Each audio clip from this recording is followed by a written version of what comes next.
our channel. This is Satya. So, ee roju news updates వచ్చేసి college principal ని కొట్టిన Mandya MLA వివరాల్లోకి వెళ్ళబోయే ముందు ఎవరైతే మన ఛానల్ సబ్స్క్రైబ్ చేసుకోలేదో please subscribe the channel. Don't forget to activate the bell icon. గురువుల్ని పూజించాలి, గురువుల్ని దైవంతో సమానంగా చూసుకోవాలి అని చెప్పేసి మన స్కూళ్ళల్లోనూ కాలేజెస్లోనూ చెప్తూ ఉంటారు.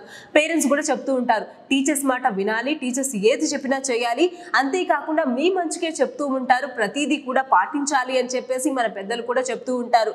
సో మరి వాళ్ళు ఏది చెప్పినా సరే అది మనం చేయడం వల్ల మనం ఉన్నత స్థాయికి ఎదుగుతాము అని చెప్పేసి మన పేరెంట్స్ కూడా చెప్తూ ఉంటారు. ఇదంతా మనం దృష్టిలో పెట్టుకుంటూ ఉంటాం. మన స్టడీస్తో ప్రకారంగా వాళ్ళని కూడా గౌరవిస్తూ ఉంటాం. ఏ మాట కూడా వాళ్ళు కొట్టినా తిట్టినా కూడా ఏ మాత్రం కూడా రెస్పాండ్ కాము. అంటే వాళ్ళు ఏది కొట్టినా కూడా మన మంచికే, ఏది తిట్టినా కూడా మన మంచికే అని చెప్పేసి అనుకుంటూ ఉంటాం కదా.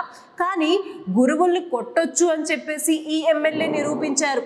అసలు ఇంతకీ ఏం జరిగింది, ఎందుకు అలా కొట్టడానికి మరి అంతలా ఉక్రోషంగా ఉన్నారు, అసలు ఏం జరిగింది అని అంటారా? కర్ణాటక జిల్లాలోని మాండ్యా ఎమ్మెల్యే మనందరికీ తెలుసు, ఎం శ్రీనివాస్. సో మరి తను కాలేజెస్లో అసలు ఏం జరుగుతుంది, ఎలాంటి సౌకర్యాలు ఉన్నాయి, పిల్లలకి ఎలాంటి సౌకర్యాలు కల్పిస్తున్నారు, సరిగ్గా చెప్తున్నారా లేదా పాఠాలు అని కనుక్కోవడానికి ఒక కాలేజ్కి వెళ్ళారట. సో వెళ్ళంగానే సో మరి ఏం జరుగుతుంది ఏంటి అని చెప్పేసి ప్రతి క్లాస్ రూమ్లోకి వెళ్ళి కూర్చుని వాళ్ళు చెప్పేది ప్రతిదీ కూడా విన్నారట. సో అంత సౌకర్యంగానే ఉందా, మీకేమన్నా లోటు అవుతుంది అని చెప్పేసి మరి స్టూడెంట్స్ని కూడా అడగడం జరిగింది. వాళ్ళు కూడా సరిగ్గా సమాధానాలు చెప్పారు. బట్ మరి ఏదైతే ఇన్ఫర్మేషన్ కావాల్సి ఉందో కొన్ని ప్రశ్నలు అడిగేటప్పుడు మరి ప్రిన్సిపల్ సరిగ్గా సమాధానం చెప్పలేదని, సరైన క్వశ్చన్స్కి సరైన ఆన్సర్ చెప్పలేదని చెప్పేసి అంతమందిలో చెంపచెల్లు అనిపించాడట. మామూలుగా కాదు, 1, 2, 3 సార్లు కూడా కొట్టాడట. మరి ఎందుకు కొడుతున్నారు సార్, ఏంటి నేను చెప్పేది కరెక్టే కదా, మరి చెప్పండి కానీ ఎందుకు అలా కొడుతున్నారు అని చెప్పేసి ప్రిన్సిపల్ అడిగినందుకు ఇంకొకసారి కొట్టారట.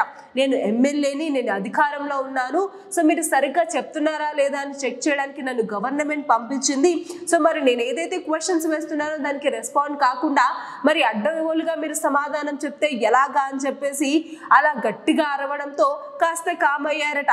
కానీ అక్కడ ఉన్న చుట్టుపక్కల ఎవరైతే ఉన్నారో ఆ కార్యకర్తలు కూడా కాస్త కోపం వచ్చినప్పటికీ కూడా ఏమీ చేయలేక ఆగిపోయారట. ఎందుకంటే అక్కడ ఎమ్మెల్యే ఉన్నారు. సో మరి నేను ఎమ్మెల్యేని, నేను అధికారంలో ఉన్నంత వరకు కూడా జనాలందరూ చాలా చక్కగా ఉండాలి, ఎలాంటి సమస్యలు ఉండకూడదు, అలాగే పిల్లల భవిష్యత్తు పాడవకుండా ఉండాలి అని అంటే టీచర్స్ సరిగ్గా సమాధానం చెప్పాలి, సరిగ్గా పాఠాలు చెప్పాల్సి ఉంటుంది. అంతేకాకుండా పిల్లలకి అన్ని సౌలభ్యాలు ఉన్నాయా, సరిగ్గా చదువుకుంటున్నారా, ఏమేమి చేస్తున్నారు అనేది కూడా ప్రిన్సిపల్ ఉద్యోగము.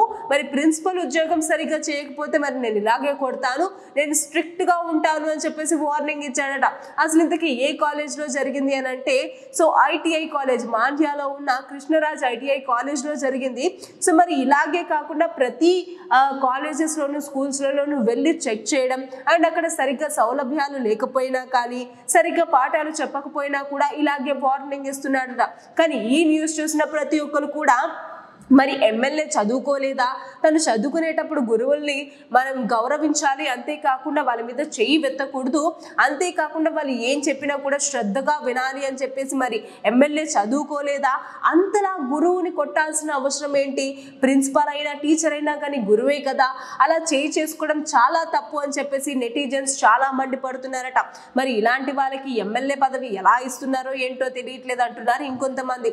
అండ్ ఇంకొంతమంది మాత్రం సో మరి ఏదైతే పదవిలో ఉంటే మాత్రం అలా కొట్టేస్తారా, మరి జనాలకి ఇచ్చిన హామీలు ఏమయ్యాయి, జనాల సమస్యలు తీరుస్తానన్న హామీలు ఏమయ్యాయి, మరి జనానికి ఏం చేయాలి, ఎలాంటి పథకాలు ఏర్పాటు చేయాలి, పిల్లలకి ఇలాంటి సౌకర్యాలు కల్పించాలంటే గవర్నమెంట్ నుంచి ఎలాంటి ఫండ్ రావాలి, అసలు పాఠశాలలో అన్ని సరిగ్గా జరుగుతున్నాయా, గవర్నమెంట్ స్కూళ్ళల్లో మరి పాఠాలు సరిగ్గా చెప్తున్నారా అనేది పక్కన పెట్టేసి అసలు ఆ ఆలోచన లేకుండా మరి ప్రైవేట్ కాలేజెస్లోను కొన్ని గవర్నమెంట్ కాలేజెస్లోకి వెళ్ళి ఇలాంటి పనులు చేయడం ఏంటి, అది కూడా ప్రిన్సిపల్ హోదాలో ఉన్న తనని చేసుకోవడం ఏంటి అని చెప్పేసి మండిపడుతున్నారు ఇంకొంతమంది.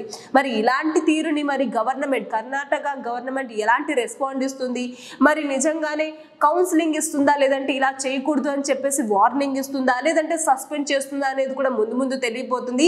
ప్రెసెంట్ అయితే ఏదైతే చేసుకున్నారో దాన్ని బట్టి యూత్ లీడర్స్ కానీ, అక్కడ ఉన్న ప్రతిపక్ష పార్టీలు కానీ, అండ్ అలాగే కొంతమంది స్టూడెంట్స్ కూడా దానికి ఆపోజిట్ అయ్యారు. సో ఇలా చేయడం తప్పు, ఇలాంటి చేసినట్లయితే అధికారంలో ఎవరున్నా కూడా ఊరుకోము, సో ఇలాంటివి మేము అసలుకే ఎంకరేజ్ చేయము, ఎమ్మెల్యే అయితే ఏంటి, సిఎం అయితే ఏంటి, సో ఎవరైతే ఏంటి గురువుల మీద చెయ్యి ఎత్తకూడదు అని చెప్పేసి అక్కడ కొంతమంది సంఘాలు, ఎవరైతే యూత్ ప్రెసిడెంట్స్ ఉంటారో, యూత్ లీడర్స్ ఉంటారో వాళ్ళందరూ కూడా మరి ఏకమయ్యి సో నిరసన చేయడం జరుగుతుంది. మరి దీన్ని బట్టి ప్రభుత్వం ఎలాంటి రిప్లై ఇస్తుంది, ఎలాంటి రెస్పాన్స్ చేస్తుంది అనేది కూడా ముందు ముందు తెలియబోతుంది. సో ఇవాల్టి అప్డేట్స్, మరిన్ని అప్డేట్స్ కోసం చూస్తూనే ఉండండి ఆ ఛానల్. Thanks for watching.